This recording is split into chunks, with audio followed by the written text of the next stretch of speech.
స్వాతంత్ర దినోత్సవాన్ని మన సంఘ కార్యాలయం ముందు నిర్వహించుకుంటా ఉన్నాం. దీన్ని పురస్కరించుకొని ఈరోజు మన మిత్రులందరూ హాజరైనందుకు వాళ్ళందరికీ కూడా పేరు పేరున స్వాతంత్ర దినోత్సవ శుభాకాంక్షలు తెలియజేస్తా ఉన్నాను. ఈ దేశంలో స్వాతంత్రం వచ్చి 75 సంవత్సరాలు అయిన తర్వాత జరిగినటువంటి అభివృద్ధిని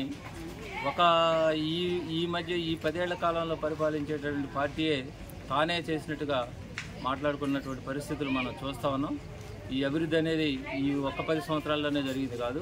దాదాపు 78 సంవత్సరాలు మన స్వాతంత్రం వచ్చిన తర్వాత నుంచి కూడా ఈ అభివృద్ధి అనేది జరిగింది.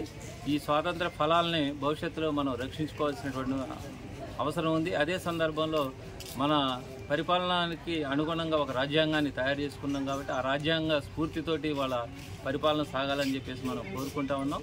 అంతేకాకుండా రాజ్యాంగ పరిరక్షణ కోసం కూడా మనం కృషి చేయాల్సినటువంటి అవసరం ఉందని చెప్పేసి నేను తెలియజేస్తూ ఈ స్వాతంత్ర దినోత్సవం అనేది భవిష్యత్తులో మరి కూడా మంచిగా మన దేశంలో అభివృద్ధి కార్యక్రమాలకి అనుగుణంగా సాగాలని చెప్పేసి మేము కోరుకుంటా ఉన్నాం.